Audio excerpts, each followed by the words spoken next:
State under Tinubu. This is credited to Peter Obi. Looting warehouses, bad omen for Nigeria. Stakeholders warn of looming danger. And that's why this one has to do with a little bit of insecurity now. Let's even find out if we have some experts that would help us put perspective to that. Nigeria must battle food insecurity as priority, IMF. Here, people now say, shoo. Is it not the same IMF that told us to float the dollar? Who floated now we're in trouble? Is it not you that say remove subsidy? Now you're not telling us to battle food insecurity. How are we going to do that? Well, then that's in the news. We'll also tackle it at the end. Tackle insecurity. Power. There will be food security. Someone advises President Tinubu that if he tackles insecurity and power, there will be food security. Do you think so? Well, we'll have to let you in on the conversation when the time comes. And then again, still about insecurity, state police will address security gaps in Nigeria. Tortiv says that. Of course, the traditional ruler Tortiv said that. And then we'll move to other conversations. Hey, Sheyi Yinka Tinubu hanging around the presidential villa like jobless invalid. Hey, former presidential spokesperson Ruben Abati said that. Okay, we'll get to that. But getting into politics very proper now, or maybe going back to a bit of looting again. Getting into politics proper. In Edo State, we heard that Edo Assembly have served impeachment notice to the deputy governor, Philip Shaibu. How far so far? You remember that the last time we heard of him, he too, as somebody collected his own certificate of return, he too went to the PDP secretariat. Excuse me, uncle, give me my own. You don't give that person return. Let me look on now on my own, certificate of return. But how far is this going to really go? That's the question that I don't have answers to. But Lagos, these are the hot topics that we have this hour. Let's take a little breather. As usual, make a good drink, water, drop cup. When I come back, we'll begin to dissect the conversation one at a time. Stay with us.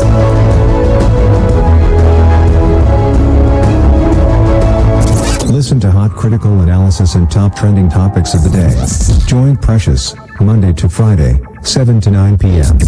on The Evening Rush.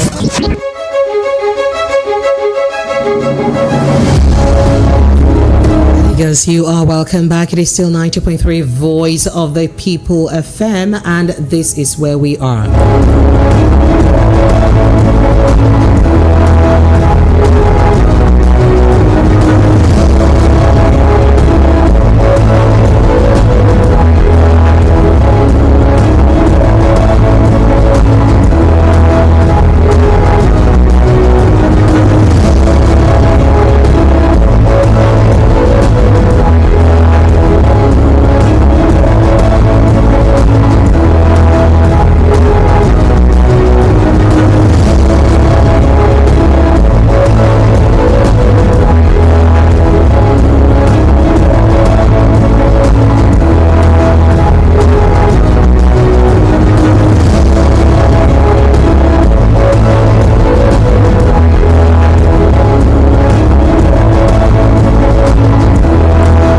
Yes, welcome back once more. Still the Evening Rush 90.3 Voice of the People FM. Sincere apologies for that breaking transmission. Okay, so joining me in the studio is a former police commissioner, and of course someone very revered and who understands security very well. Today we're talking about security well, and that's what we said. Let's call somebody who's cadred in security. Let him even tell us all these advices that even traditional rulers and everyone is advising. Is it going to work for us? So we've got CP Chooks in in the house. Good evening, sir, and welcome. Finally, you're doing me.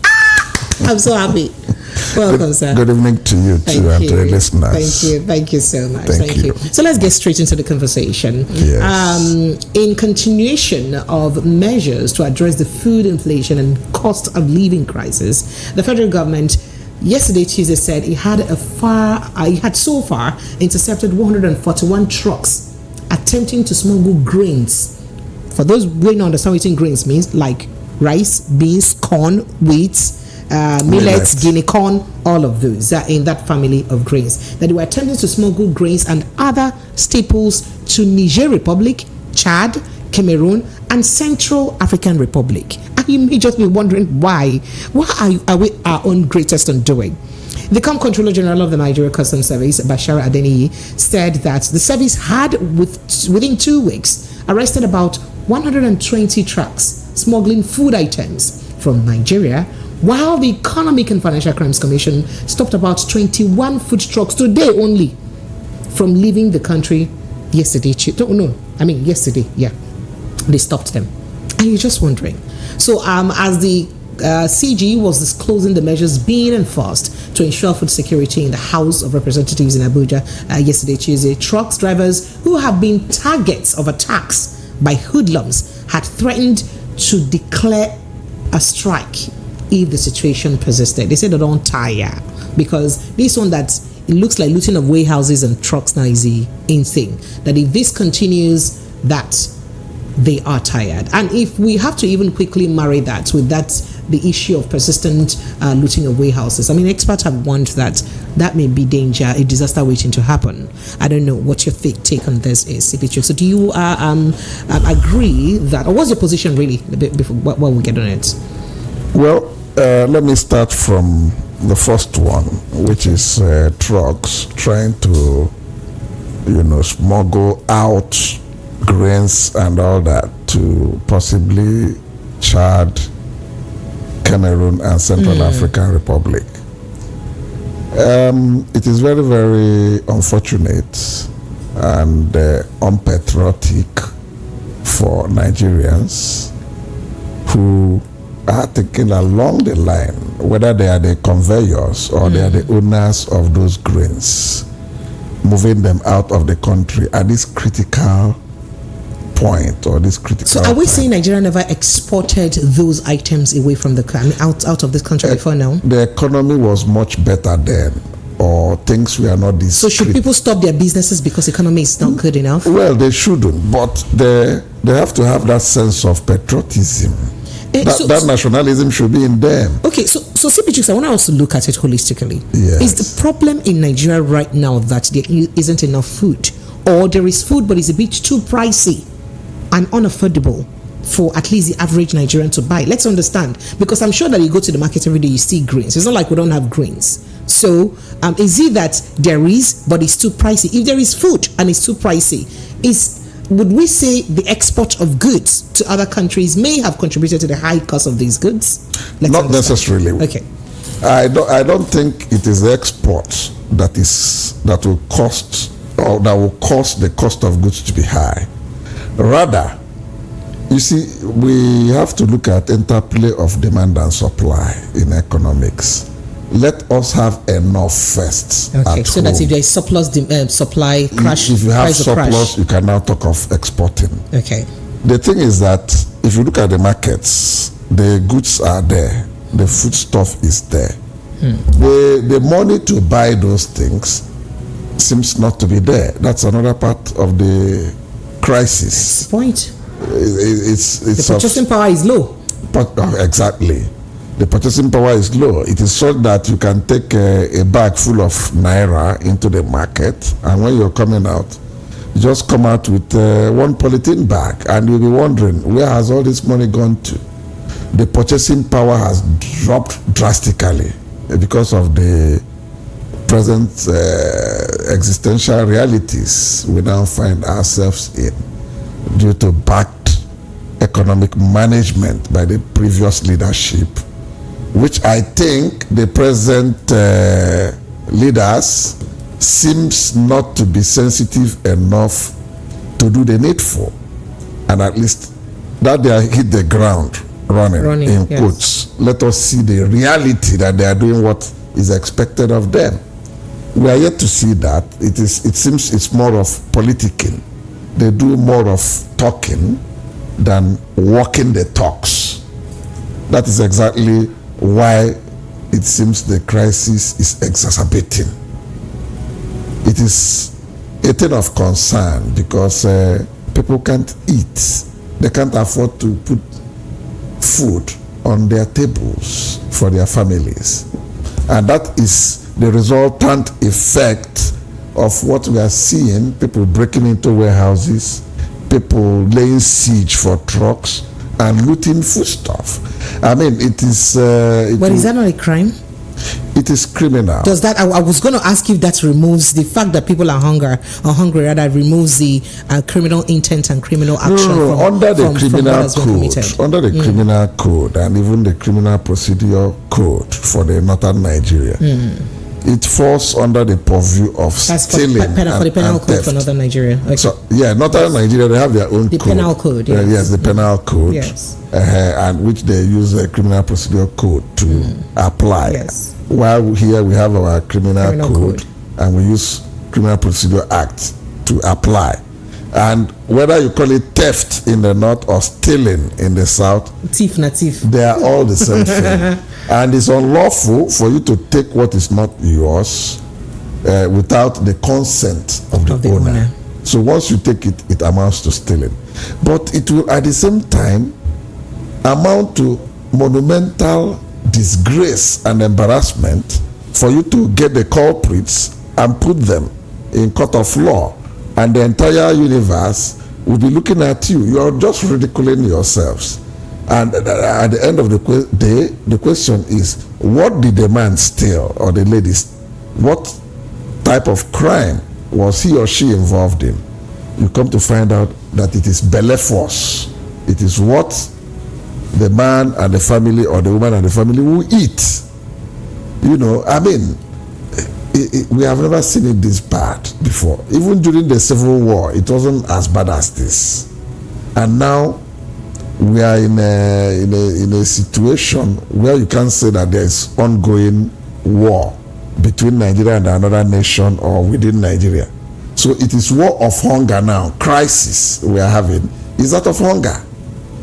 So it's a thing of concern, and unless and until we tell ourselves the truth and take very drastic measures, this thing will linger for a very... What could those drastic measures be? I mean, there's been quite a couple of suggestions, like, some group advising the president to ensure they tackle insecurity. That's the direction I'm going. That food insecurity. Oh, wow, yes. Because let me quickly even let out that story. So the President General of Government College, Uheli Old Boys Association, and the Senior Advocate of Nigeria, Olurugo Albert, has called on President Bola Tinubu to tackle the twin problems of insecurity and power. See, those two things, see, now then be the panacea to the excruciating problem. That is the very painful problem of food insecurity being faced in the country. Once power is, tackled, and of course we have insecurity tackled, that food insecurity will become a thing of the past. You believe so? That's the direction I was going, because like I said, I wish the president has a think tank that will not be playing politics with the core issues we have on ground in Nigeria. They need to set up a template and just like a checklist, mark out priorities. First, security. Second, like you said, power. And then massive production of foodstuff. And before you can do that, you need to profile the security situation, which they have been doing, having meetings, having conferences, having talk shops, workshop, and all that. It's not just having conversation. They need to first and foremost map out the agrarian areas in Nigeria where we have arable land, fertile for agriculture. On identifying those places, they need to do the second step, get the security agencies to provide adequate security for those areas, those agricultural, those green areas, the green economy, targeted green economic areas. Then by the time you provide security, it shouldn't only be security by a land. You can also add in the Air Force and the police air wing, who will do what we call area surveillance. That is, identify camps or areas where dissidents and those criminal elements hibernate, and from there causing inconvenience and making it impossible for farmers to go to farm. Get them degraded do general clearance operation, and then encourage the farmers and to move in and do their cropping. And then you provide them with tractors, seedlings, fertilizer, and all the necessary support they need. And with massive production, within 90 days, with improved seedlings, we start harvesting.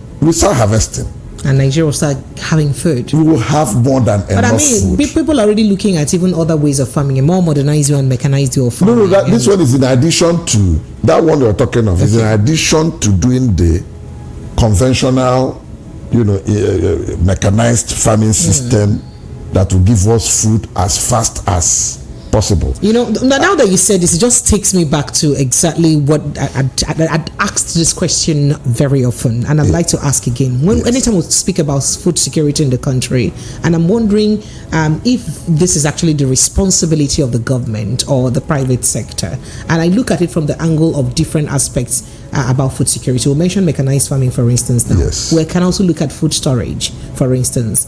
I love mango. One of my favorite fruits ever. I'm weird. I love mango. And I hate it when mango gets out of season. But I do know that if I leave this country, I can buy mango almost every time I want. Exactly. And I'm sure that the people abroad that keep mango off season and in and out season, they're not witches and wizards.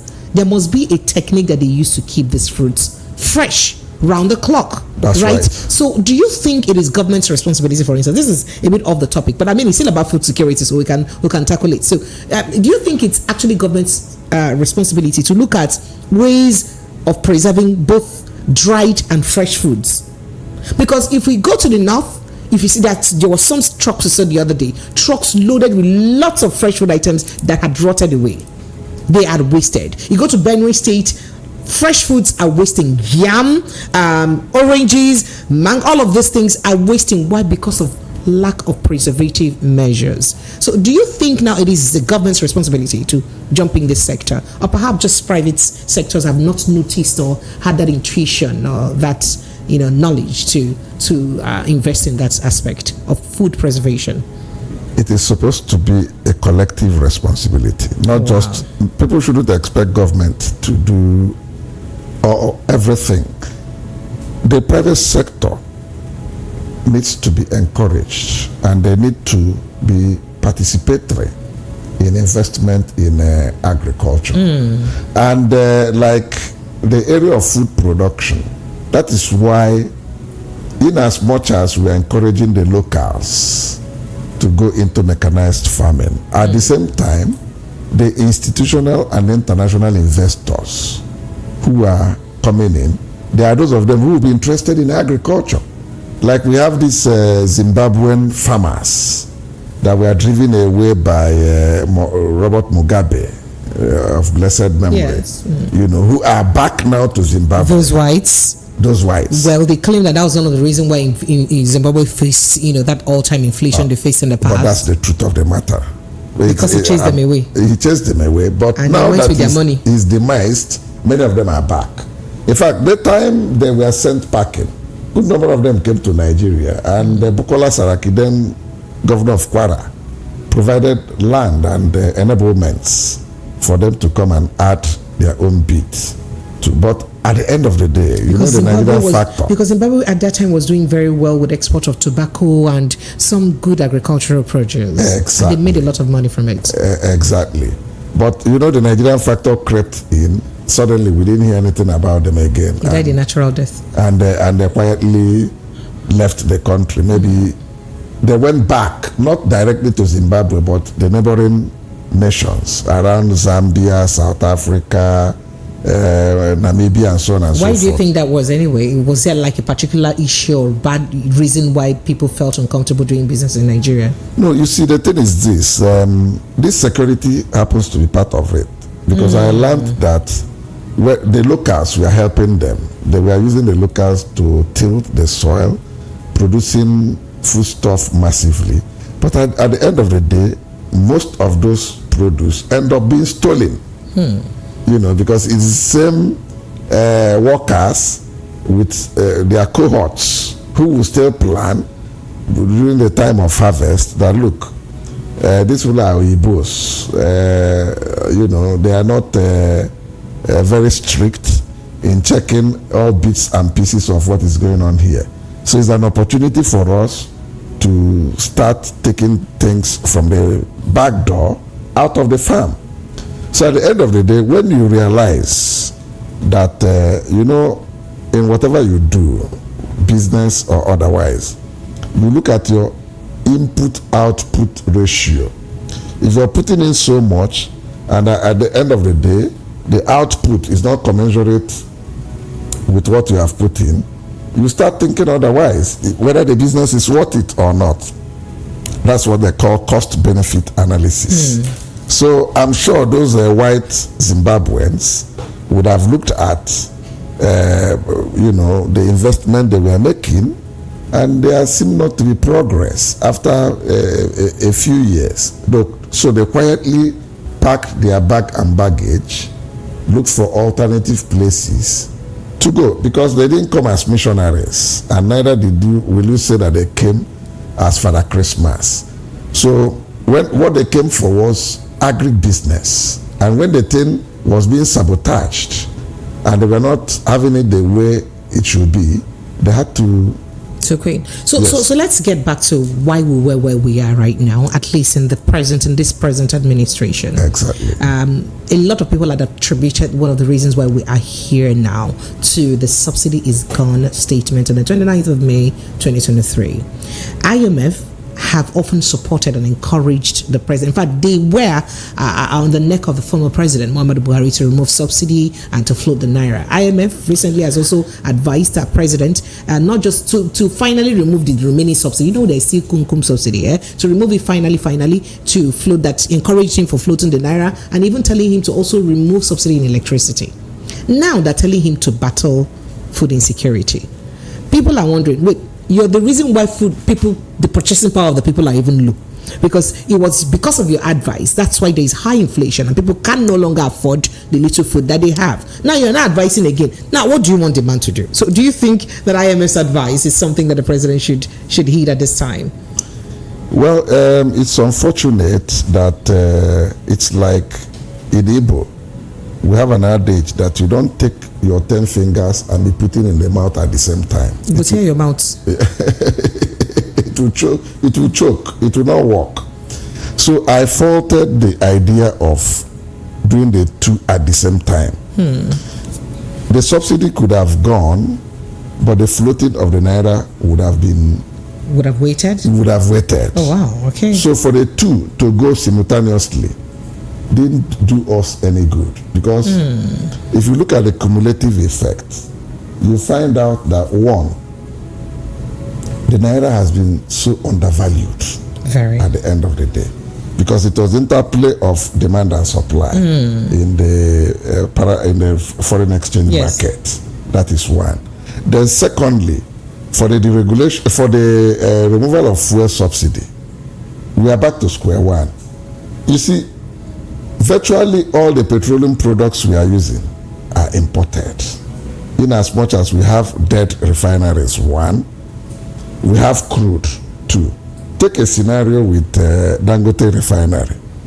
You can imagine from what we are reading that they are going to import the crude for Dangote refinery from the United States. Oh, we also have a refinery in Nigeria that is government owned that cannot refine our own crude. And that's Kaduna refinery. That is exactly what. And right now we're refurbishing Kaduna refinery, which by the end of the time we're done spending all the money we're spending on it, our oil cannot still be refined in that same refinery. Yes, because you know why?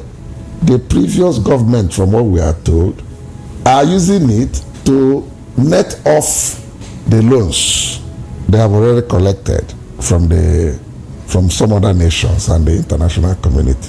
So they are using it to pay off. That is why till date, NNPC Limited, or is it NNPC PLC, whatever. It's NNPC Limited. There's NNPCL. They have not been able to tell us how much that is coming out from. It's a bad news. It's as if anything concerning our oil, statistics is like a secret cult. It is. I don't know why. We don't even know the quantity we are lifting. And how much? Based on OPEC production quota given to us and how much they are selling. You know, the SLS, the former Emir of Kano and former governor of Central Bank, was saying it that was what sacked him from his work, because he kept asking that question.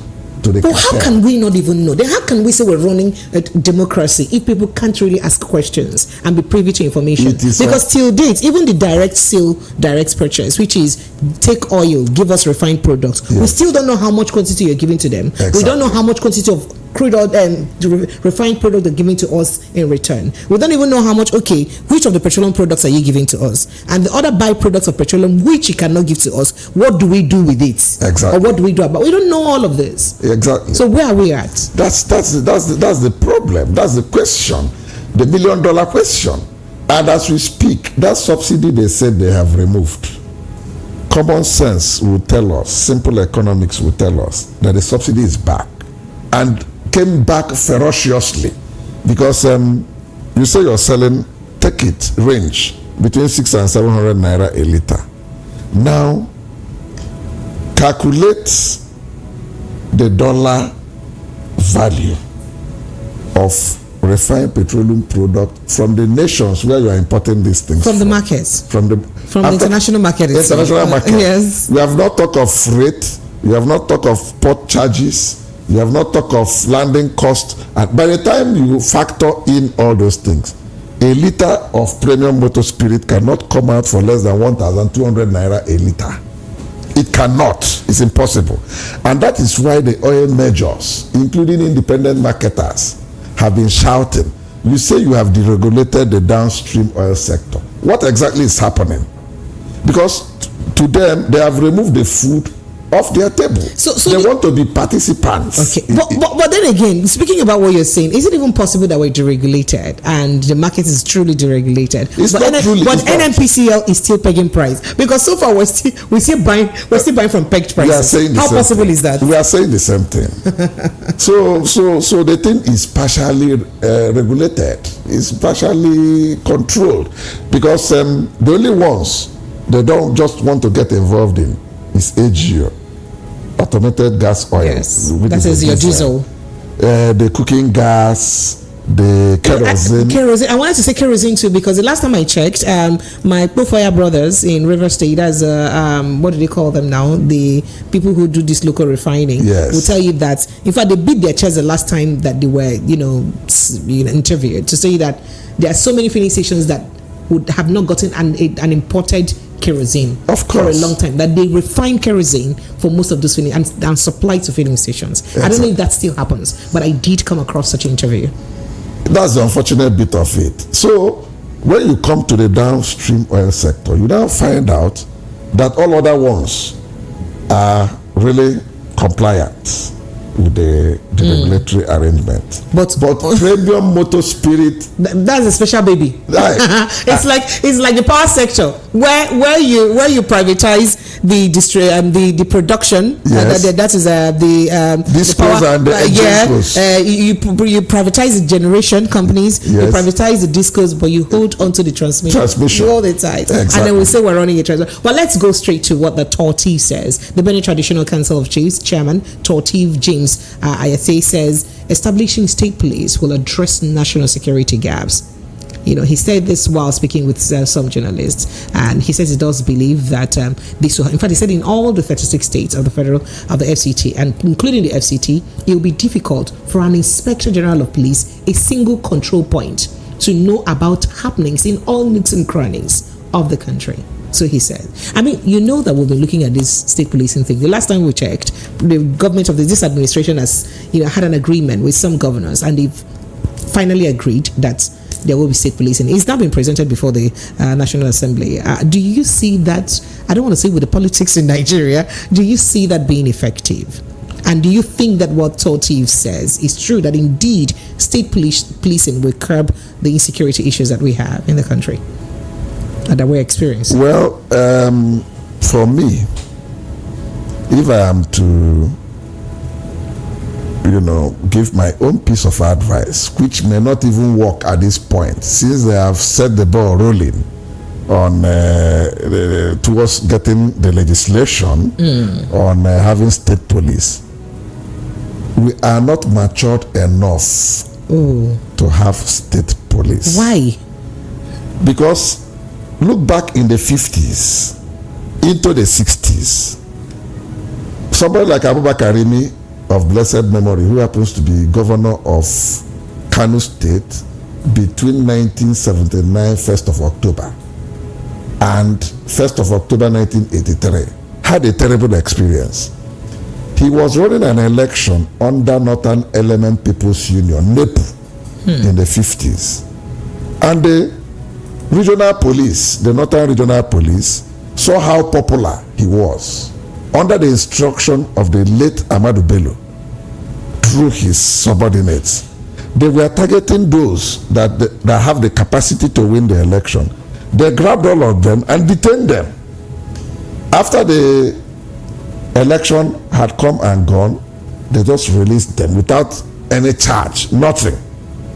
Rimi came out during the Second Republic and was narrating these things to all of us. Then there were not multiple channels on the NTA, what he suffered. I was a student in the university then, and I took a lot of interest in following the political happenings. And he was one of the people that were against state police.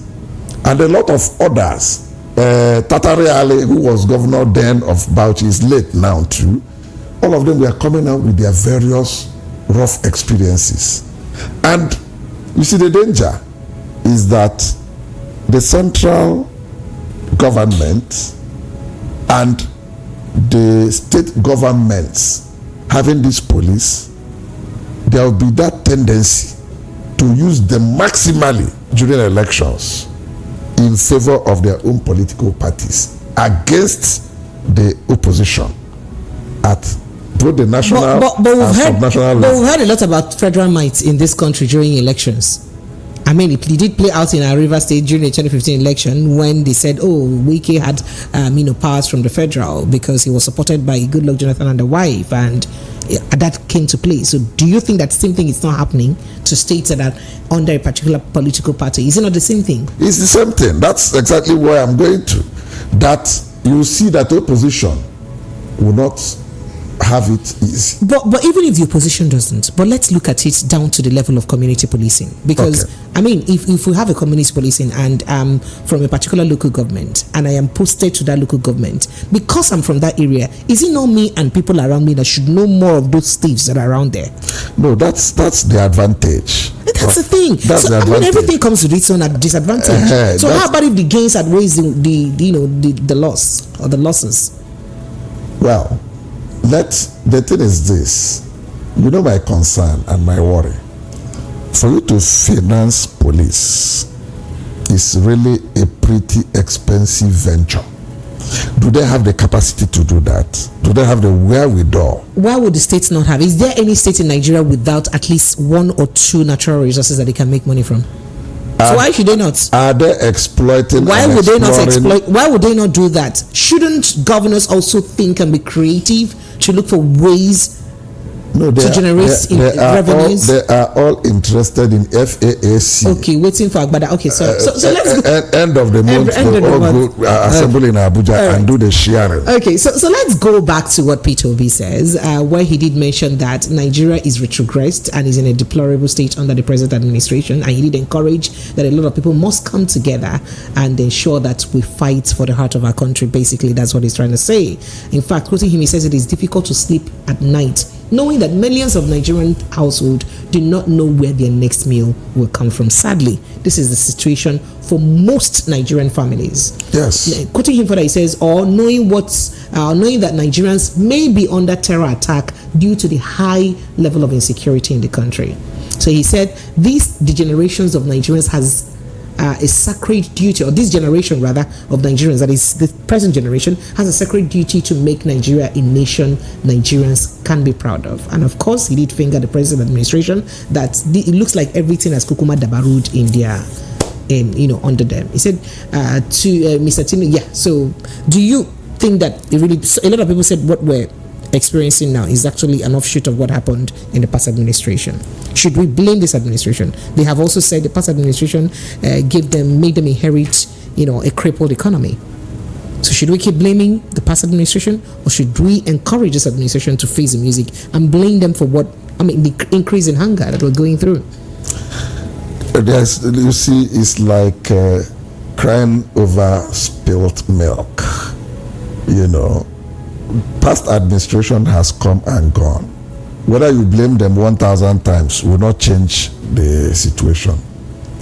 The only thing there is that it is the same political party that produced the present regime.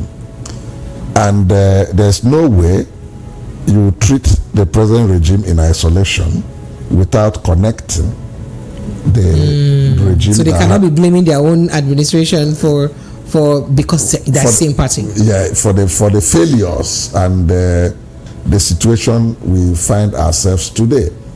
Therefore, it behoves on all of us to face the reality. The reality is there, and the effect of mismanagement is so glaring. It's staring us in the face. So you do agree with Peter Obi? I absolutely agree. Okay, all right. If you do, then let's move to the next conversation. So this morning, jejely, somewhere on Arise Television, Ruben Abati seemed like, it was a thing that he had to do today to take a swipe at the president's two sons, Sheyi Tinubu and Yinka Tinubu. He said, in fact, that the way they hang around at presidential villa, Mr. Abati expressed his dissatisfaction this morning. He said that he's wondering what the president's children do for a living, because that if they really do have a job, then why just hang around the Asa Villa anyhow? In fact, if you were their wives, that he would feel very bad for what their husbands and wonder what their husbands do. For instance, a golf polo tournament about in that was Kano State, and then recently we also see them make the list of the 38 delegates to join the president to Qatar. We also did see that she was part of those who also joined the president to Dubai for climate change. I'm like, okay, so apart from that, I thought they had their own jobs, But a lot of people would argue that, the president's children are not the first to have done this. We saw Donald Trump enjoy a lot of these privileges. His children enjoyed a lot of these privileges when their father was in power. Some of them even had one or two things to do with power, So should they really be blamed for enjoying father privileges? Or perhaps, this should be one of the perks that comes with their father being a president, isn't it? Well, they shouldn't be blamed for enjoying the privileges of first family.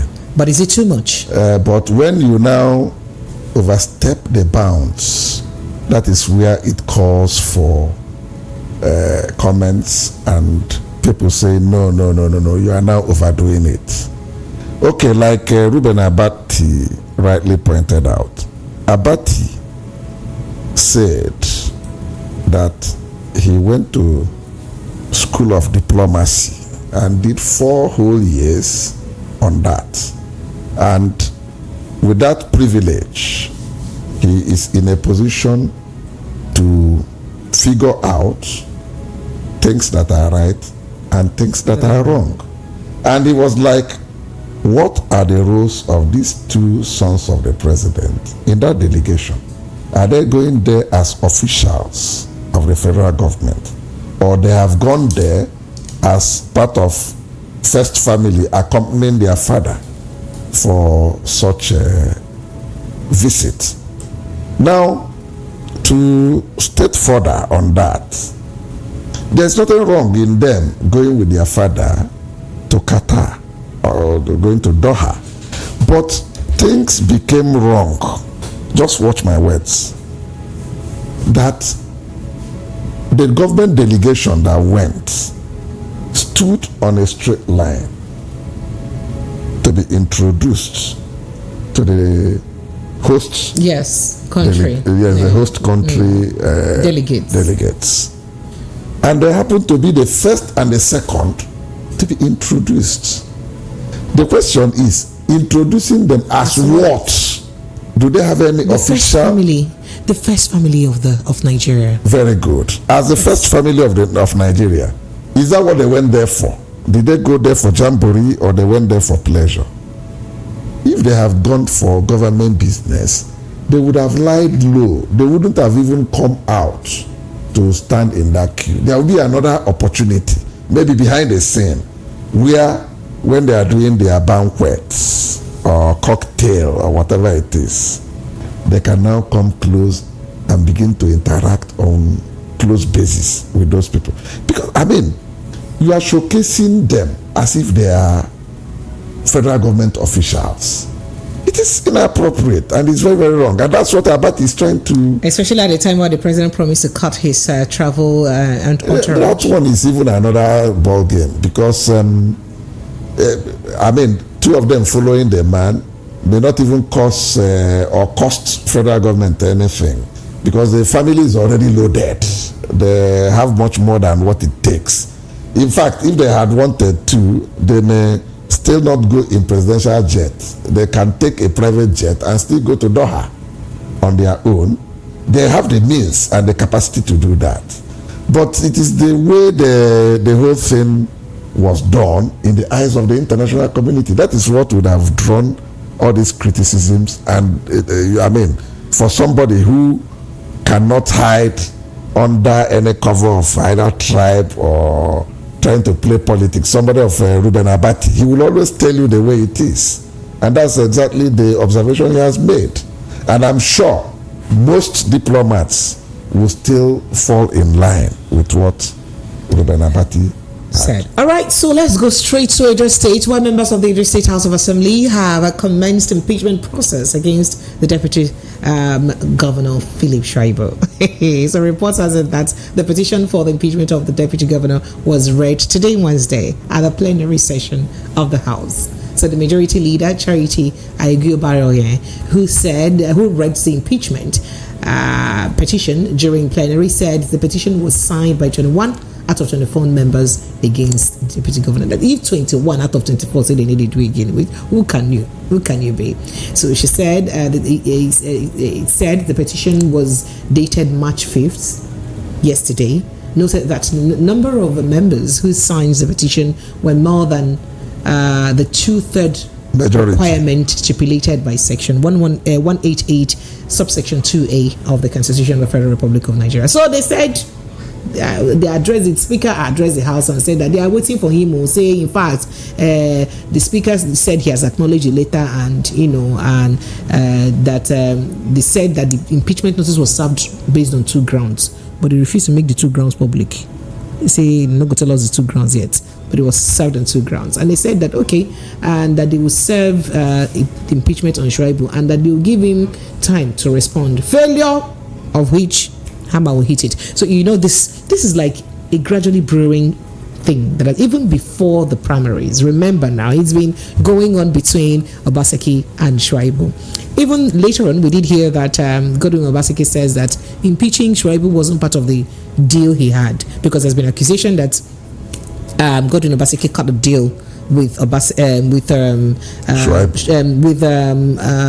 the former governor, forgive me, our former comrade governor, Adams Oshomole, to make sure that Shaibu is out and all that. But he's saying that Adams Oshomole said, no, I didn't cut a deal with anyone and this is not part of the conversation. So do you think, first of all, that this process would eventually succeed? And then if it does, what would that mean for Edo State, especially during the oncoming election? Because it looks like this is going to be some tough tug of war in Edo State. The thing is this, as an observer, I find it difficult to figure out what they intend to achieve by, getting Philip Shaibu impeached. First and foremost, Philip Shaibu, as a Nigerian and also an indigene from a Nigerian citizen and an indigene of Edo State, is entitled to seek for the governorship position, which he did, and at the end of the day, the Nigerian factor played its part, and he ended up not getting the ticket. And he also marched down to the PDP state secretary to say, I was the original person that won it before. Come and give me my own. Yeah, exactly. Come and give me my own certificate of return. Exactly. So what is wrong in that? At the end of the day, he's not the flag bearer for the party, for the PDP, for the election. But so, he claimed that he won the primaries. Then he's not claiming that is the issue. Will you force yourself into INEC ballot paper? So, CP, let's look at what's happening in Edo State now. There's almost like three factions in the Edo State. We have the Philip Tribal's faction. We have the Wiki Loyalist group faction of the PDP, still in the same Edo PDP. We have the Obaseki and co-faction, still in the same PDP. It looks like a little bit of an issue. But then we go to Labour Party, where we also have an issue where people are saying, oh, Labour Party, why did you not bring someone from ASAN? Because it has to be an ASAN person. Remember that Iodalu that they brought out from PDP is an ASAN man, right? And then we go to what do they call it now? The APC, yes. APC, yeah, who's also an ASAN man. So yes. It's looking like it's like Olumide Akpata may look like someone with a very respectable background. But then again, the choice of the Labour Party is settling for someone that is not from, you know how ethnic and tribal we can be in Nigeria. No, the thing settling is this. for someone outside that tribe that has been clamoring, that the entire Edo State are looking we need someone from this place. But the thing is this. It is turn of the central. Yes. It mustn't be Shan. Olumide Akpata is also from Central. He's from Central Senatorial District. He's from there. So the thing is this. I like Edo people in the way they play their politics. They don't do party lines. They look at personalities and look at profiles and take their decision. They have always been like that. So, at the end of the day, Nigerians will not be surprised if Akpata, that is the least, placed or the least expected in the coming election, coming to truncate both the PDP and APC and taking up and taking that position, because. Look at what happened in 1999 to 2007. They gave it to South, Edo South Senatorial, which are the Benin. Ibenedo Lucky had it. Then when it shifted to Central, maybe miscalculation. Professor Osumbo came, he's Asian, and picked the governorship by default, because Oshomole went to court 2 years after they got Professor Sumbo out, and Oshomole entered and did his 4 years, from that 2008 to 2012, and after that he went for second term and still got a second term. Lo and behold, he's from Northern Senatorial District, Alpha Uchi, and he's from a minority in minority, and yet the Edo people did not look at that. They looked at his profile, capacity, competence. Yes, okay, competence, his capacity, his character, and all that. As at that point in time, they told him, go and finish your second term. And then when he now finished, the thing now went back again to South, because the Central had lost with the way it happened to Sumbo. And Obaseki now did his own 8 years. You can see what happened when Obaseki, Adams Oshiomhole, wanted to deny him getting a second term. He left the party, APC, and went to PDP and still won with landslide victory in PDP. So that will show you the attitude and the strong character the Edo people have. You don't think that that's because they had insisted they didn't want a godfatherism? It's part of it. Okay. It's part of it. All right, Lagos, let's open the phone lines. I know you're itching to jump on the conversation or jump in here. So come along. 0700 903 903 903. That's the number to call. That is 0700 903 903 903. You want to say something, CP? No, okay. Yeah, so you can also call the WhatsApp line. For those joining us for the first time this week and last week, our WhatsApp number has changed. It is 0817 08177-175-6338. 0817-175-6338. That's the WhatsApp number. Hello, good evening to you. Good evening, Madam Precious. Yes, please, welcome. And good evening to my ever-patriotic analyst, CP Chooks Ewan, retired. Good evening, sir. Good evening to you. Yeah, my name is Peter Usif. I'm calling from Abadan, Enikosu. Go ahead, Peter. Thank you. First, on Philip Shuaibu. For me, he should be impeached as soon as possible for insubordination and misconduct. So not only to PDP but to his own principal, Godwin Obaseki. After that primary, remember he played the Great Misawa syndrome card by saying that if he doesn't get that position as the candidate of PDP, that he will spoil the election for PDP in the Edo State. So I'm not a supporter of a PDP as it was, but as a neutral person, I have to say the sincere thing that he has to be impeached. That is that. All right, thank then you. concerning, hello, let me continue now. Please let me end my thoughts. Yeah, concerning the children of Bola Ahmed Tinubu going to Dubai and Doha, Qatar, I think the analyst there in the studio has analyzed it very, very well. In my own opinion, there's nothing wrong in the children going to such places as observers. Even in the cabinet, they can come to the cabinet meeting and observe. We have heard of the George Bush family, how the father became president and the son also became president of America. So we don't know, where the future goes for them. I appreciate you, Peter. Appreciate it. Thank you so much. See you laughing. All right, thank you so much. Hello, good evening to you. Hello. Are you there? How are you doing? I'm very well, thank you. Is this Remy? Yes, this is Remy. Remy, you're welcome. Go ahead, let's hear you. Evening, CP. Good evening, Remy. Yeah, it is what is the color of APC's problem? Is there an attempt to make the country beyond repair? As it is today, people cannot buy food to eat.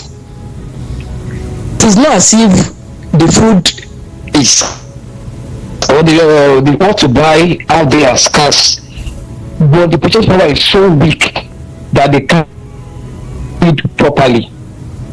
That people are smuggling food outside this country.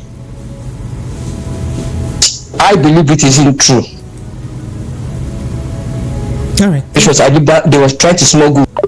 Oh, your line. I wanted to even say that your line is breaking intermittently. So perhaps you try to call us through our normal call. The phone number remains the same. It's 0700 903 903 903. That is 0700 903 903 903. You can also call the WhatsApp line at 0817 175 6338.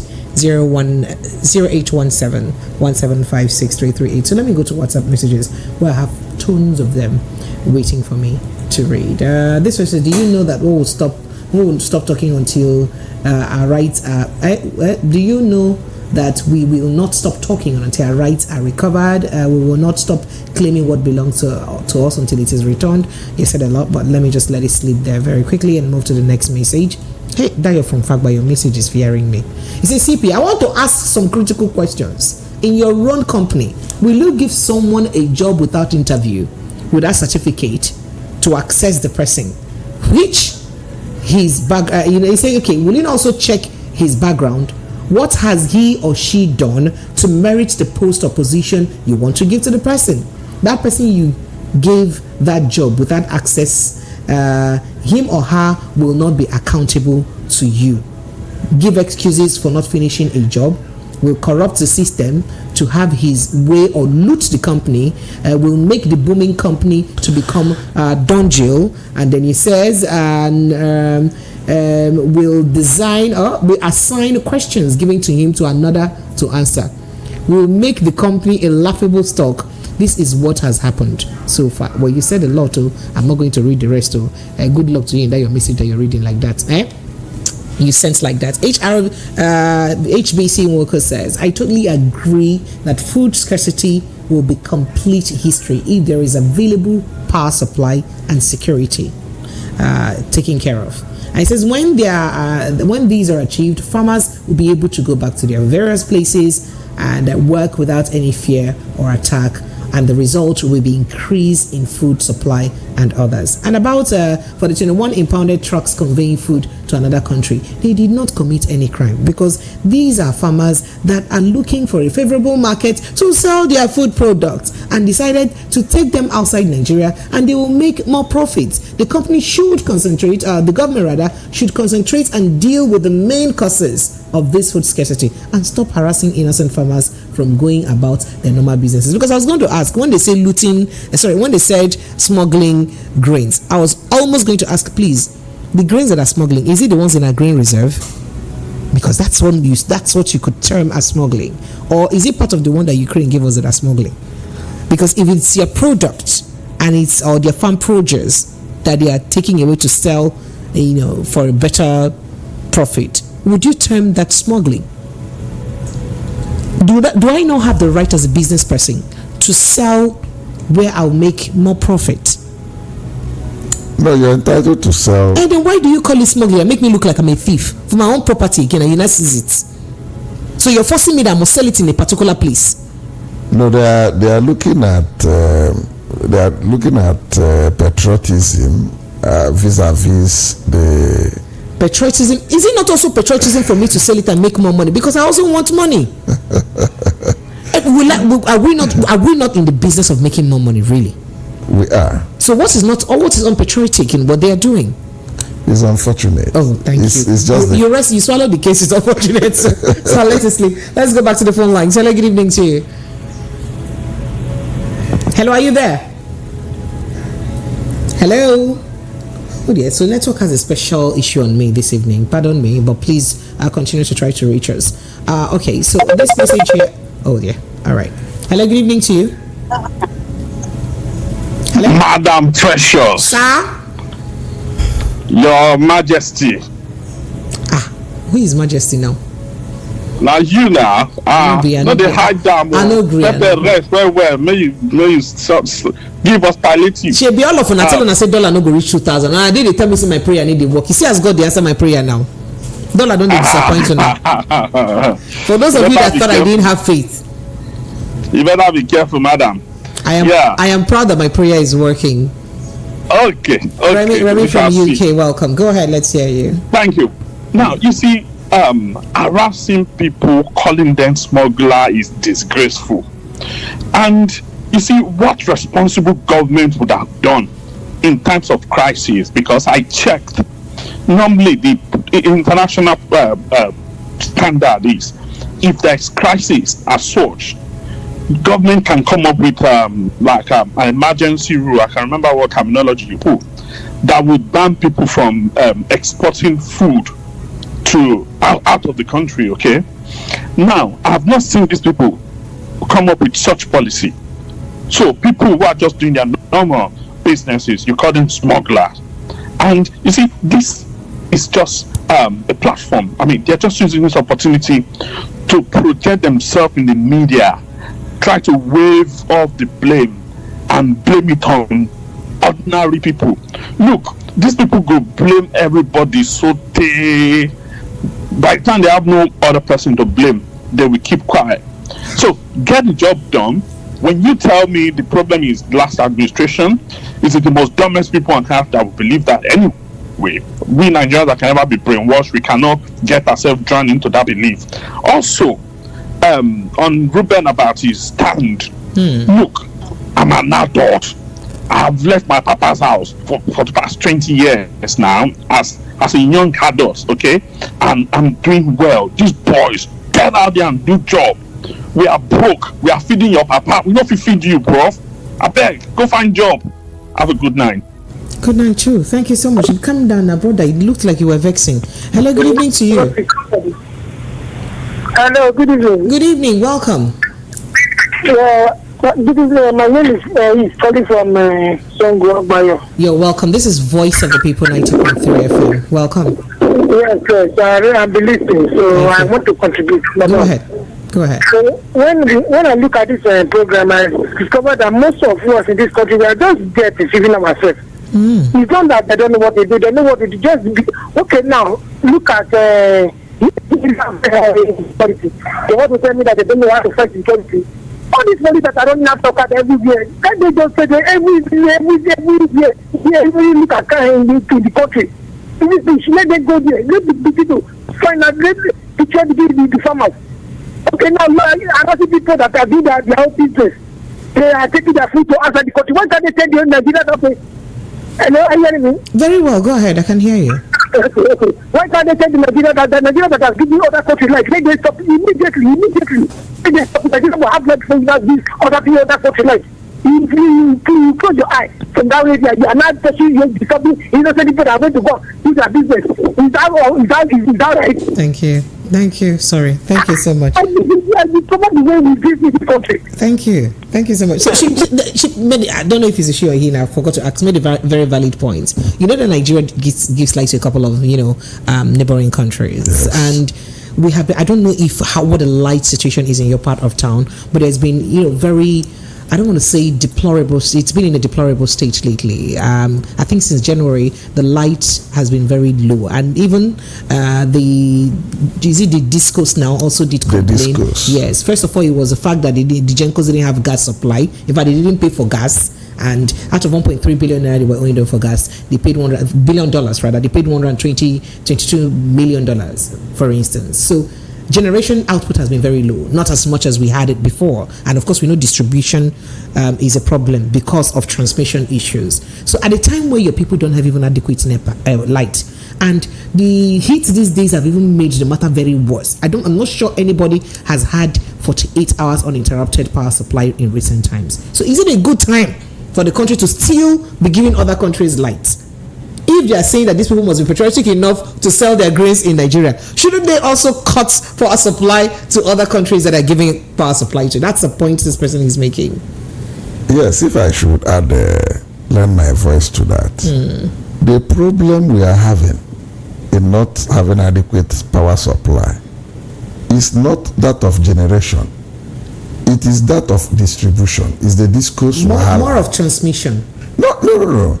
It's not transmission. You know why I'm saying more of transmission? Yes. Sorry, for the little I know, yes. The generation has been privatized. Yes. The distribution is also privatized. Exactly. But government is still holding tight to the transmission. Yes. And then there's complaint that the equipment, the generation company before now tells you they generate enough, even almost 20,000 megawatts. Of course. But the only thing that the transmission companies can transmit is just about 5,000 megawatts. Why? Yes. Because the equipment they use to transmit are moribund, they're old, they cannot carry plenty power. Exactly. And that is the part that is still held tight by government. That's why I said that it's more of the transmission issue and not because the transmission will give to the Gencos, and the Gencos will not share around. That is, the generations will not share around. The Gencos also have their own problem. Oh, wow. Very multifarious problems. Oh. What about the transformers? What about the meters? No, you provide for yourself. You buy everything for yourself. Forget those people. They are only profit driven. That's just their own bottom line. All right. Hello, good evening to you. Good evening. Hi, Precious. Hi, John. How are you? John from Berlin. You're welcome. He can hear you. Yes. I truly like the recommendations and the analysis of the guest, and I need a favor from you. Make you bring and match on with Mr. Darlington. I would love to have their productive ideas. Yeah. I'm not guessing. I would love to have their. Go ahead. By the way, maybe with Dr. Deji too. Dr. Deji was with me today on Precious in your TV. By the way, you should go look it out. I'll check it out. I'll check it out. Go ahead. So I love the productive analysis, and I would love to say, Precious, I want to speak about two things. One is about the state police that you're talking about. For me personally, my own opinion, if we're gonna have to get state police, I think we have to look at the constitution first, because the constitution has to be amended. Because if we create state police, each state will have its own constitution about that same police.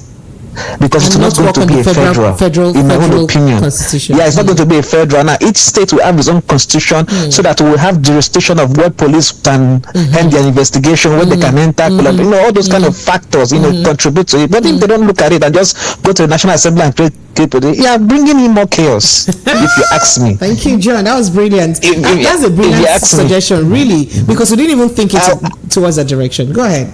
However, and the second one that I want to talk about is the former governor of Central Bank, the Kingsley Moghalu, the deputy governor. I love most of what he said, that Tinubu has failed by appointing an APC members as an economist who does not know anything. That he should reject most of his. I listened to most of his comments yesterday. Even though that's not in the conversation anyway, but if I'm Tinubu, sorry, but I just want to put it out there. If I'm Tinubu, I would have bring that man as my own personal special advisor on how to run the country. Thank you. I'm telling you, that man has a lot to offer. Thank you very much for the opportunity. Thank you so much. So, CP, I saw you, grinding and blushing. Yes, because I'm blushing at the time when you were saying that he loved you. Yes. So you see, it's good to do me. Anytime you do me, people. Yes, because what he has just said is what I have been saying over and over again. In the past, in some of the conversations. With the constitution thing. No, apart from the constitution thing, this issue of bringing in people, loyalists, to come and hold very key and sensitive positions when it is glaring that they don't have the capacity and the experience to hold those positions. We are not denying the fact that they went to Yale or they went to Harvard Business School or Cambridge. That is not the issue. The issue is that, in fact, like this expanded economic team, I've been hammering it from day one. I said, look, the people you use in constituting the economic team are political appointees and loyalists. They cannot do much. Get people like Soludo, even though he's governor. You mean like Alex Ochi did? Like Alex Ochi did in yes, bring in Konjiwala. Bring in SLS. Go and look for this lady. Adoshu. Okay. Kemi Adoshu. Bring in Olusegun Aganga. These are the team. If it is possible, look for Edikalu, bring him in. Look for ADB, chief executive. Okay, yes. It should be part of that expanded economic team. And then some captains of industry. Then these are the people that will tell you the way it is and the way to move forward. All right, so let's go to some WhatsApp messages now. APC boss said that the only person who could fix the country was Asiwaju. Since day one he entered, he has hit the ground running with hunger.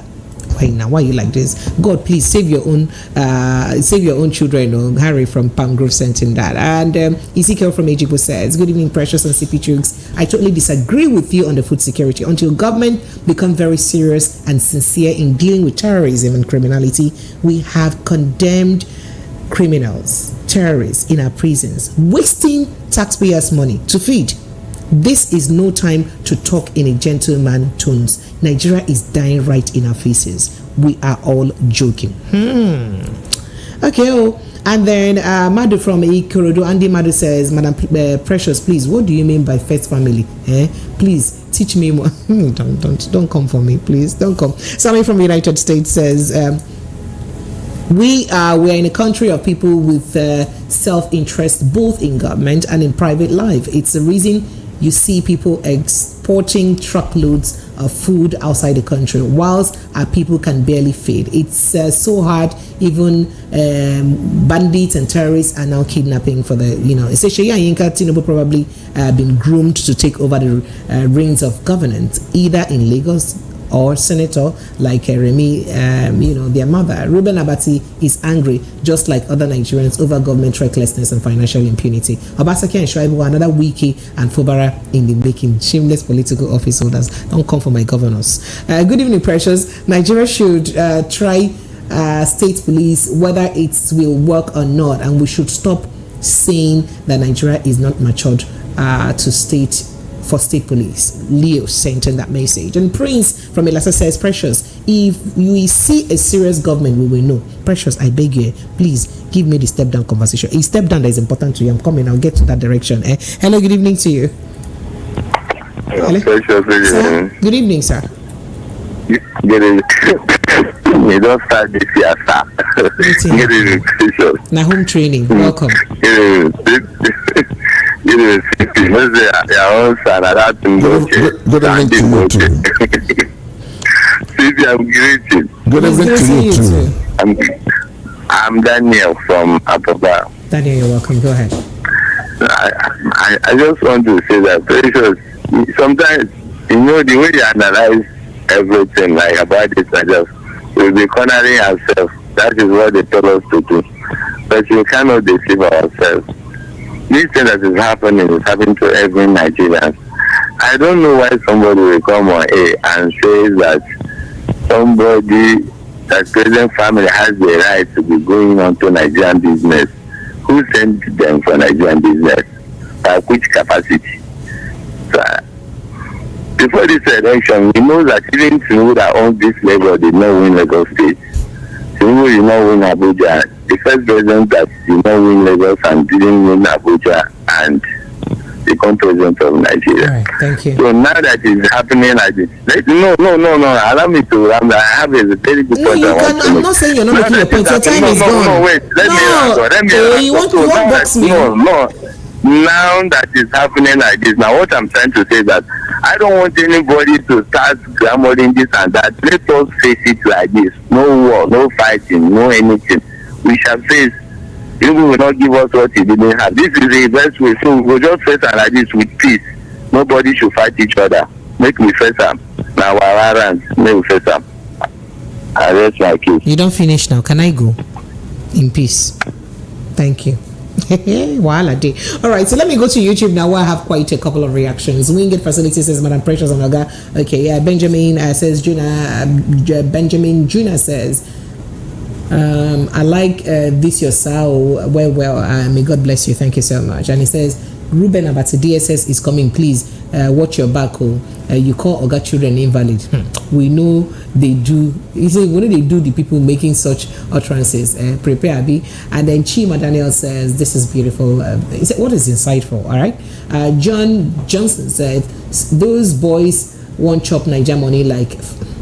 I'm not talking. Lloyd Okeze says, hello, Prepare, you are the best. Thank you. He says, the removal of fuel subsidies and floating of Naira in Nigeria has led to soaring cost of living, extreme poverty and insecurity. The country faces record high inflation, poverty, and violence.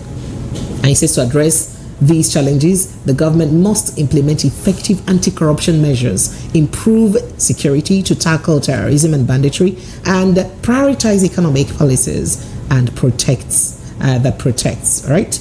And then Benjamin, he said that protect the most vulnerable swift action, and the swift action is also needed to stabilize the country and restore peace for the well-being of Nigerians. And Benjamin says, please, where is Barrister Darlington? He's sleeping in his vows, He's sleeping. Let him rest more. I used to suffer him too much. Good evening, beautiful Precious. I greet you, and nothing will come out of this government till they are... Okay, I see you. Okay, so Malcolm says, good evening, Precious. The problem is by protocols. They stand before the foreign minister. Have you seen US sons in delegation to G20 or any summit, or the Qatar government sons there? Loriro. Okay, Precious, I am enjoying myself from my beloved Somalia. Well done. At least we are good, sufficient. We don't really, or food sufficiency, you mean? We don't rely on Ukraine to send us food. You guys just stop this backlash. Kenezike says, I don't think Akpata is from Edo Central there, and that is the problem. APC and PDP went to Edo Central, but obedience are fully behind Akpata anyway. Cornelius Nwajike says, Precious, why do you always pick call from Peter Osifo? It appears to me he has no job, and he is trying to advocate for Tinubu's government and family to notice him. Madi P says, see, you say Nigeria don't see you as somebody. Fisaya Majikudumi says, evening, Precious. I've been hearing government to failure to increase electricity to maximum standard for over 10 years. How long would they think out of box to solve the electricity problem? Jessica says, good evening, Precious and CP Chooks. See, thoughts. He said, this country don't tire me. If Tinubu, I will not read it all. Okay, Peter Madi says APC government will turn, and I'm not going to read that part too. So let's go back to WhatsApp. Let's see if we can get messages that I can read. The removal of fuel subsidies and floating the naira in Nigeria has led to soaring cost of living, extreme poverty and insecurity. The country faces record high inflation, poverty and violence. The address to China. Okay, I think I've taken this message from YouTube already.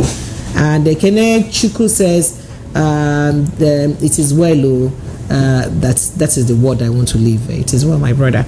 Chinedu from Badagry says, it is clear in the look of things that Tinubu did not come to better the country, but to perhaps enjoy just the fancy of the office as a civilian to attain the office.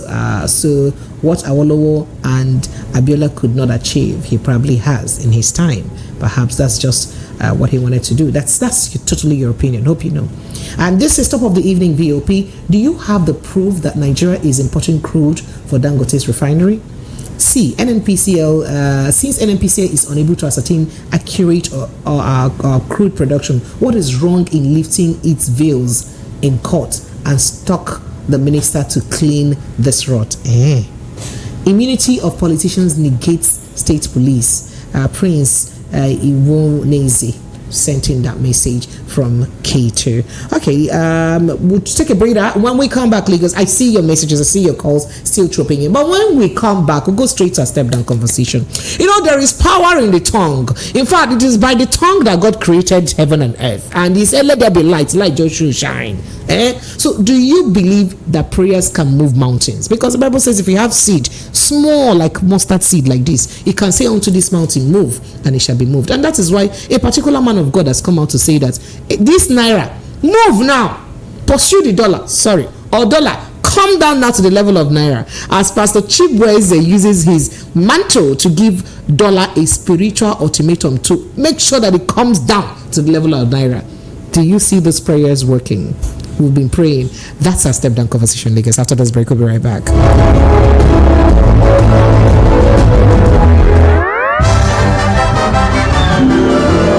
Have you been thirsty for well-nourished yummy pizza and couldn't find one yet? What you ordered versus what you get, right? I understand. Let me introduce you to the best pizza and premium ice cream in town, all the way from the US. Romeo's Pizza and Strawberry Ice Cream. So sweet, so yummy.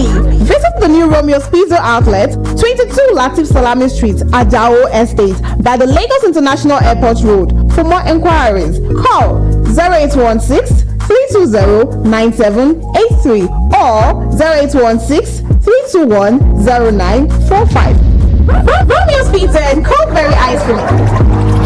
The light in every school. Listen to hot critical analysis and top trending topics of the day.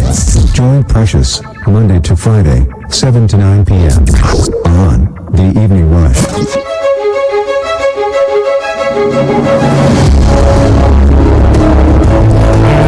You are welcome back. It is still 90.3 Voice of the People FM. So let's just raise the battle. Let's just raise the bar a little bit and go listen to the man of God talking about the naira, commanding the naira to do the needful. Dollar to naira. Oh, dollar.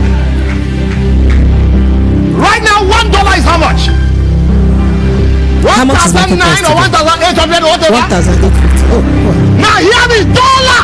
My name is Chibweze Occasion. I operate from heaven. Dollar, hear my voice. Go down in the name of Jesus Christ.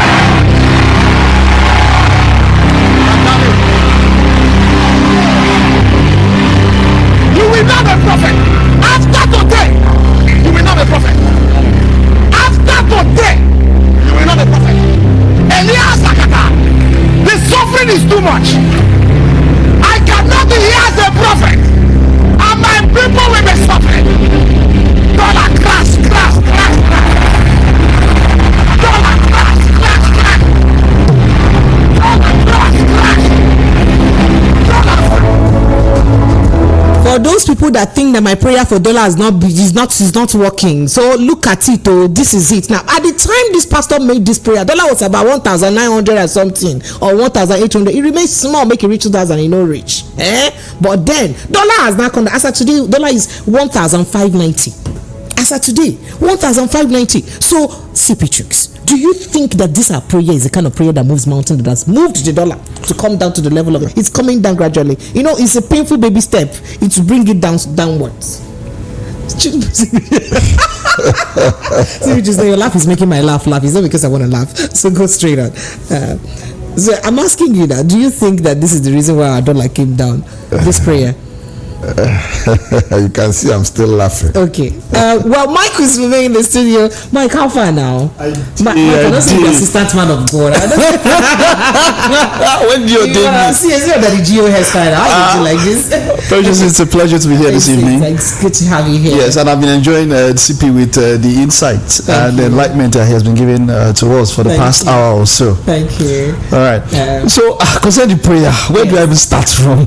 Remember, because yes, at the back of me, that dollar actually came down. Yes, this is about 4 days now, and from what we can see, the naira has gained. It's if you look at that thing later, it goes to point say dollar failed. It is obeying the law of gravity by the word of the man of God. Right. So what is naira obeying? The law of aerodynamics, up thrust, because the naira is going up now. Stop it.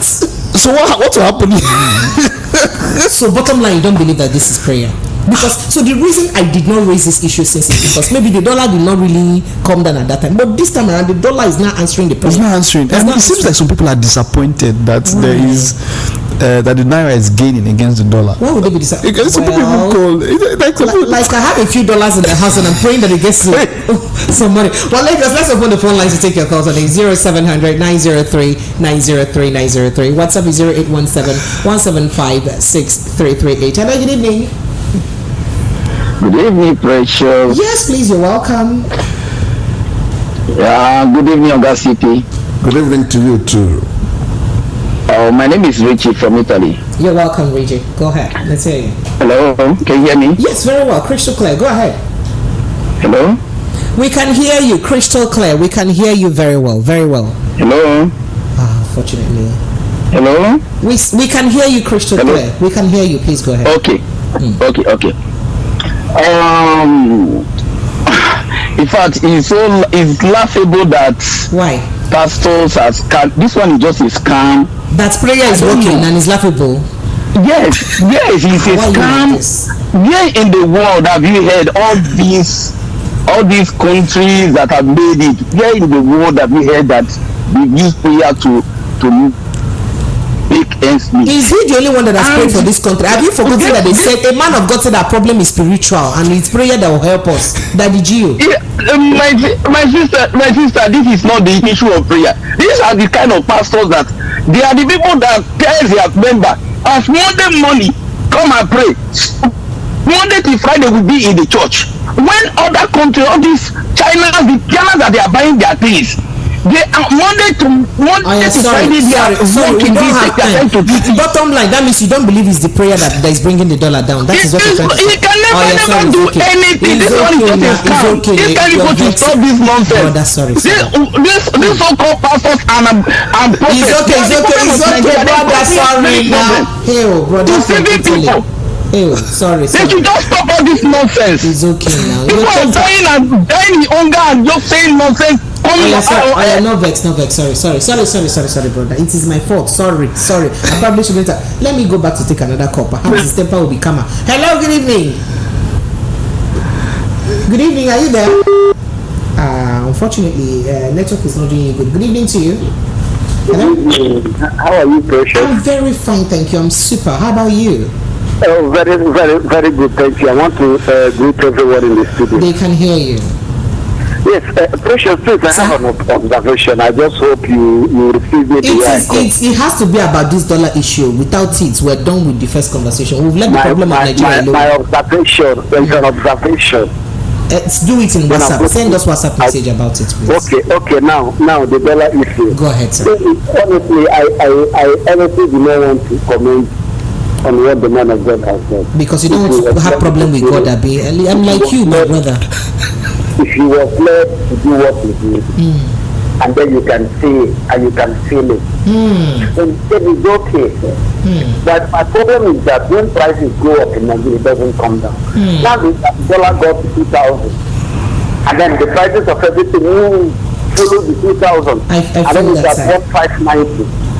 How do we feel it? Thank you. Me too. I'm also looking at others, but I appreciate you. Thank you so much. Thank you.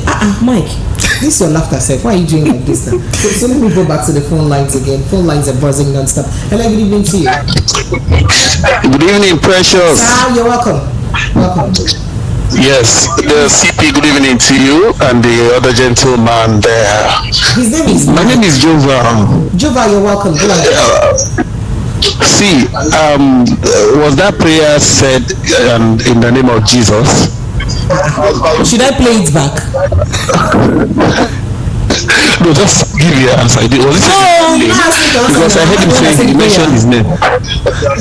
Okay, see, if he made that prayer in the name of Jesus, I will respect the prayer so much, and I will believe that it will work. But he mentioned his name, so when it comes to that, so if the prayer is said in the name of Jesus, I cannot contest it. In the name of Jesus, that means he believed that it's Jesus that is making this dollar. Yes, I will believe it because the name of Jesus is powerful. But if the prayer is made only in his name, then I don't think that will work. Thank you, because in Nigeria, whatever goes up does not come down. Thank you so much, I appreciate you. Thank you so much. So I feel messages here. This says, good evening, Precious. And you said to your guests, him for saying make Holy Ghost fire catch dollar.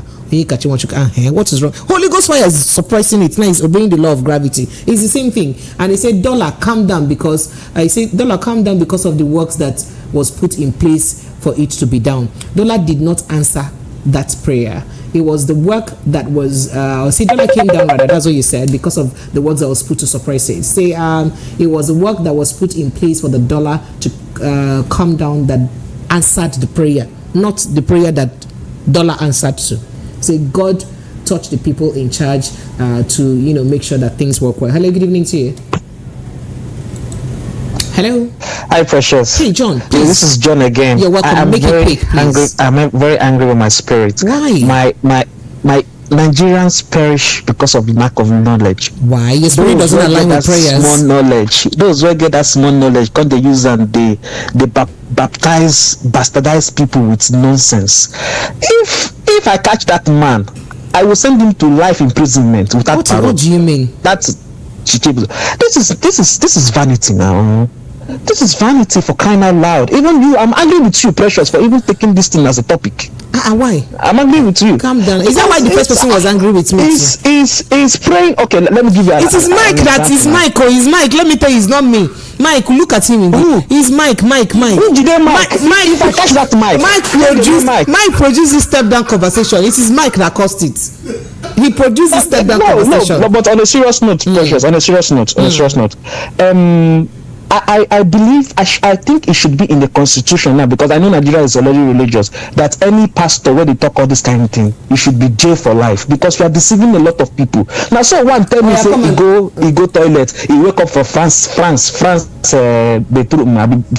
it Suleiman? I don't know. You cannot keep saying all these things. It's okay, John, calm down now. John, calm down like dollar, calm down, be coming down, John. Be coming down. Let me just go and take one more. John, sorry. Oh, yeah. Hello, good evening. Hey, people should not be having hot temper like this. Good evening. You see, the person has disappeared. Yusuf from Ijeoma says, good evening, Precious. The man of God is doing well. Madam Precious, tell the man of God that prayer works with adequate work. Naira can never gain weight. I no go fat if we don't produce what we use. Depending on the abroad for our needs will not make dollar will make dollar keep tormenting our naira. Tormenting don't enter inside. Prayer works. That's one of the wonders of God. In 2 Corinthians 20:20, it's clear when a prophet speaks, at least for once, Auntie Precious, your prayers have been answered. I tell you, see, if I be not a woman of God, you see what I'm telling you? All right, so a few more messages. They say the pastor is worried and he is praying for the death from the depth of his heart. Honestly, we're all worried because the prices of things are too much. Comrade Tosin Williams says, Precious and CP, I think the man of God is just he's not making a mockery of his calling. He says it's unfortunate that Nigerians are under the spell of this politicians running our nation, and you said a lot. I appreciate you. Good evening, Precious. Where is that pastor when they take another mandate and give another person I say where the pastor been there, Mr. Polainos, why are you doing like waiting combrade politics? Why are you doing like this? Prince from Ilasa says, Precious, because dollar dropped from 1,950 to 1,590 now. Precious, fear the return of the dollar because it will hit 200, but it will not in Jesus' name. It will not. Precious, in Nigeria, the law of gravity doesn't work like that. Are you serious? It doesn't. All right. Hello, good evening to you. Good evening, madam. Is Mr. Peter from Agayete. Mr. Peter, you're welcome. Sir? Thank you, madam. Why pastors will leave what God will call them to come and do? They don't become a politician. But why are you men with little faith? I don't understand. Everybody here is speaking with little faith. The man don't make food to come down.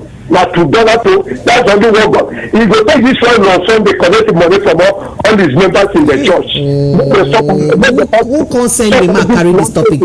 Michael, sorry. No, thank you. Sorry. Hey.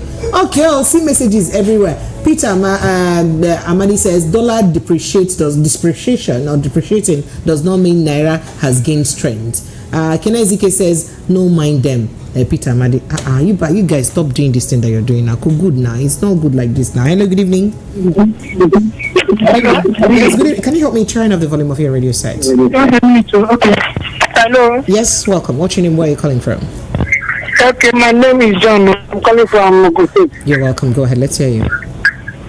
It really baffles me. Why? I don't know why people don't believe in God. I don't know.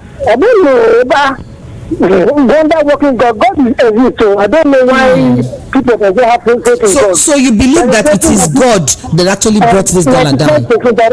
Thank you. Because me myself, I joined the pastor in prayer. You remember when I've been telling you here that dollar will not get to 2,000? Thank you so much, my sister.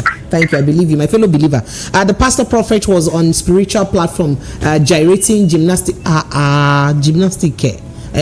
You meant taekwondo. Why you put like this now? To do well financially. He said that the naira should do well financially.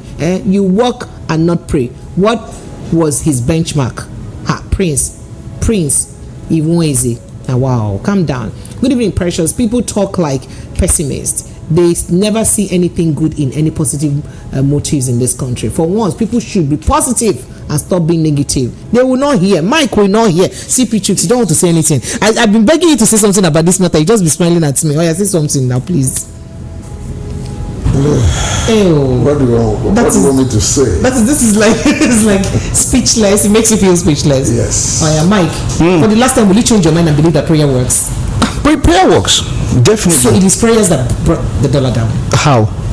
Well, you see, I was saying something. There's a tweet of mine that started, gaining some traction over the past few days. I know what I wrote in that tweet. This was in 2019. A friend said something. He said he had 5 friends, 6 of them. They came in from outside the country to do business, and he said the last one on that particular day, the business packed up, all 6 of them, and they had to go back to start again. And then I wrote something. I said Nigeria is proof that God will not do what he has given you the ability to do in spite of the prayers. Those are my exact words, and that is what I'll say now. When you've been given something, when you have the ability, when you have been given the capacity, the capability to do something, God will not come down and do that thing for you, no matter how much you pray about it. Amen. Oh, sorry, I mistakenly said amen. It wasn't deliberate. So I have my Kudos brother in the house, Mr. Sunday Kane. Welcome, Sunday. And let's go and sell land there so that I can say amen. Sunday, come and tell me, tell us everything we need to do about selling land in 3, 2, 1 action, brother. Go straight down. You have the floor now. It's alright. Good evening, house. Good evening, Lagos. Good evening, Nigeria. My name is Sunday Okechukwu from Kudos Homes Limited. Kudos Homes Limited is your favorite real estate company.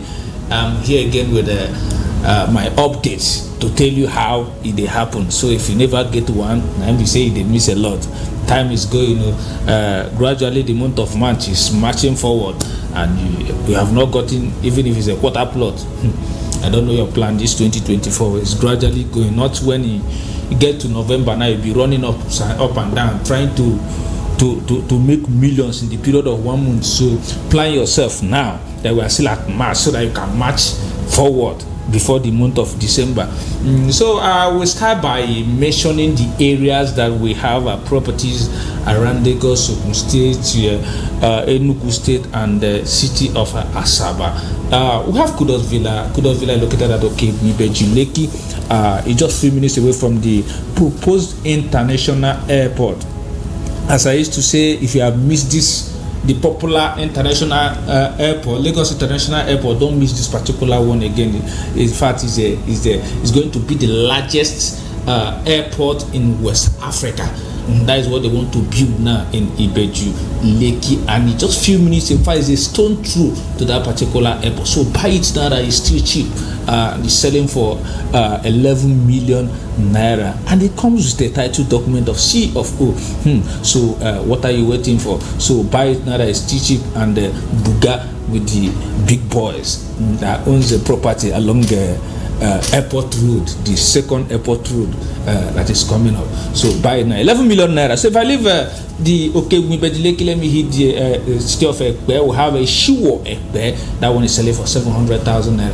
It's just like 20 to 17 minutes away from that particular one of 11 million. So if you can't buy the one of 11 million, buy the one of 700,000. The difference is just Keke. You enter Keke Marwa to that particular one, so it's just a distance of about 20 to 17 minutes, as I said earlier. 700,000 naira, and there is no time to come. Like in the next 10 days, that one is hitting 1 million naira. So on the 15th of this month of March, it's going for 1 million. So buy it now and save 300,000 naira. So if I leave issue where I will hit Omuketu Ekpe is selling for how much? 700,000 naira. On the 15th of this month, it will be 1.2 million naira. Why can't you just save that 500,000 naira? So buy today, by this time next week or next 2 weeks, your property are worth 1.2 million naira. Save 500,000. So buy Omuketu Ekpe. Let me quickly call our office number so that you can reach us and book for inspection. The number to reach us is 090-590-47514. 090-590-47514. Let me hit the city of Agbowa Ikorodu. Selling for 700,000 naira. In few days, that one too will hit 1 million naira. So buy Agbowa Ikorodu now. And don't forget, tomorrow being Thursday and the 7th of month of March, we are allocating people in Agbowa. So Agbowa people, get ready. And if you want to be part of those that they are going to allocate tomorrow, you can make your transfer this night too. You will see that your allocation will be among those that will be allocated tomorrow. 700,000 naira.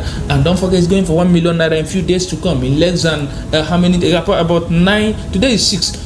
Less than 9 days now, because today is already folding up. So buy about 700,000 naira and save 300,000 naira. So if I leave Agbowa Ikorodu, I'll be going to the core city. Where am I talking about? The city of Enugu. We have Fairview Estate, Odobidonike. Enugu is just 5 minutes away from Godfrey Okoye University and 15 minutes away from Caritas University and 20 minutes away from Akanebia International Airport. And it is a level land, not a swamping area. After buying land for 900,000 and be looking for 4 million naira to fill it, this is a level ground. So, and it's selling for how much? 900,000 naira. That one also will increase on the 15th of this month to 1.2 million naira. Save yourself 300,000 naira. It's a level ground. And as I said, I mentioned like 2 or 3 universities around that particular area. You know what happened around university? Buy and build hostel, build hotel, build supermarket, build. In fact, you can build whatever you like, and that will bring money in few years to come. So buy that place, selling for 900,000 naira. So if I live in Enugu, I'm hitting the city of Asaba. We have a Fairview Estate, Admiralty Drive, Asaba. That one is selling for 1.5 million naira. Is a pre-launch price. The price is hitting 2 million in less than 9 days. Buy and save 500,000 naira. You see, as I used to say, the difference between the rich and the poor is the mindset. And action takers. If you take action now, that is still cheap, and it's not necessary that you must bring all those money at once. You can start with as low as 100, 200, even 500,000 naira initial deposit, and split the remaining one for the period of time that we agree together to do so. And the number to reach us is 090590475140.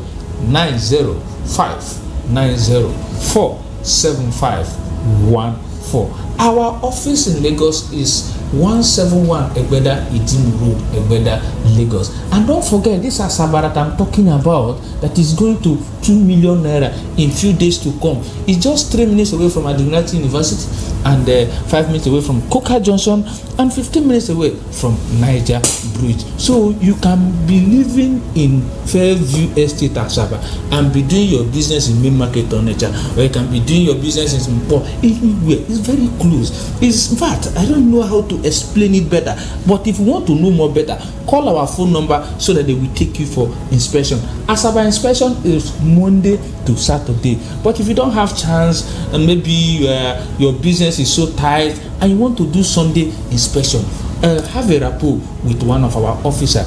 Definitely they will take you for inspection on Sunday. The number to reach us 090590475140. Our website is www.kudoshomesLimited.com. Instagram Kudos Homes Limited, and Facebook Kudos Homes Limited. Type Kudos Homes Limited on your Google. It will take you to anywhere you want to go, or more things I want to know about Kudos Home Limited. Let me quickly run through all our products again, so that you don't have excuse in this particular period that you don't know where to buy. We have Lego, we have Enugu, we have Asaba, and Port Harcourt. Watch out for us, we are coming. Another state too, we are coming. So we have a Kudos Villa, Ibeju, Lekki, and selling for 11 million naira, and Kudos Town, Ishiwekwe, 700,000 naira. I said Ibeju, Lekki, 11 million naira before it hit 110 million. Buy it now, that is still cheap. So Kudos Town issue up 700,000 naira, and Kudos Heritage Omuketu 700,000 naira. Kudos City Agbowa Ikorodu 702, and Fairview Estate Enugu Debido Nike, that was 900,000 naira. Fairview Asaba 1.5 million naira. You know what makes us different? We don't delay in our location. As I said earlier, we are giving our location tomorrow in Agbowa Ikorodu. Come and witness how we allocate people land. It is a free bus. Come, join, see how we allocate. Maybe on the process you will be moved to purchase landed property from us, because our priority is we allocate you so that you will use your land for whatever that you want to, the purpose of buying the land. So that is it. And in terms of documentation, we don't have any issue. We do a thorough finding before we procure our land, so you won't have any future issues with any land that you buy from Kudos Home Limited, because we try all our possible best, bring the state government and the lands, everybody, make sure that we do thorough investigation, so that tomorrow government will not come and say they want to plant corn there's a reserve area. No, we do our proper finding. So when you are buying from Kudos Homes Limited, go and sleep. In fact, you have rest of mind. We have that shalom of mind. Not tomorrow Monile will be pushing you up and down. So buy from realers, especially Kudos Homes Limited. The number to reach us 090-590-47514. 090-590-47514. All right, thank you. You have to, for it to be a Lord, you have to own a land, so that can be called what? Yeah, come and be going. Thank you. I appreciate it. Thank you so much. All right, so CP Chicks, before we go, I'd like to seek your parting shot. Before I come to Mike on his parting shot on our step down conversation, let's have your parting shot, CP Chicks. It's a very serious concern. The present state of things in terms of poverty, in terms of hunger, in terms of insecurity. And it behoves on all of us not just to have patience and be prayerful. It's also expected of the government to hit that ground, in quotes, running, by providing adequate security, encouraging production in terms of mechanized agriculture so that we'll have enough food, and then creating, apart from power, making efforts to boost sufficient power, they should do all that is possible to bring in foreign investors to come and reindustrialize from the point they stopped. Foreign investors have been promising us. They promised in India, they promised in Dubai, they promised in Qatar too. So it's not talking, let them come and. Why do you think they're not coming? And why do you think the ones that are already here are planning and are living? We have GSK, we have Procter and Gamble.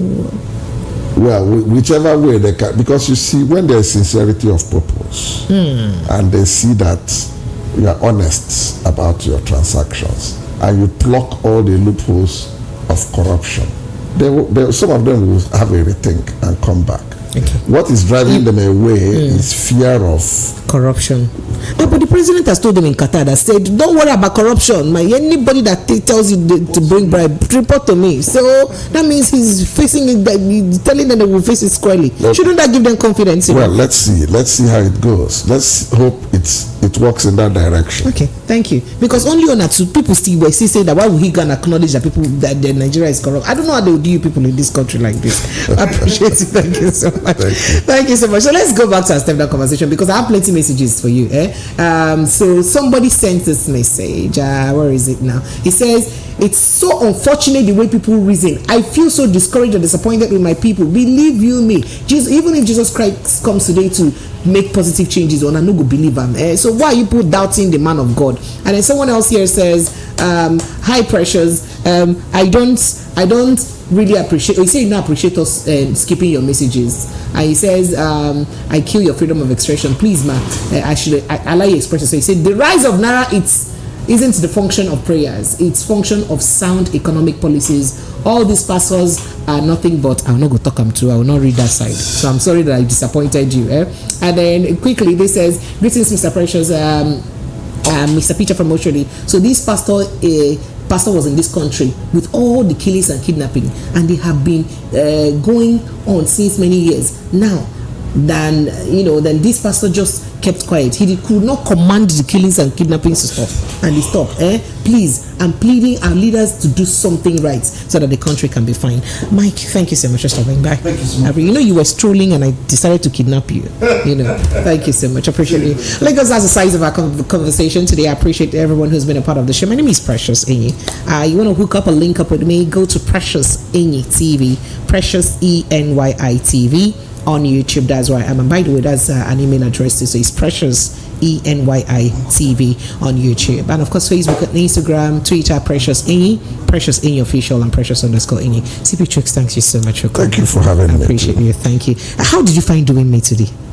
Say the truth. Thank you very much. I did you well, right? Yes, thank you. So see you next time. Thank you. Good night.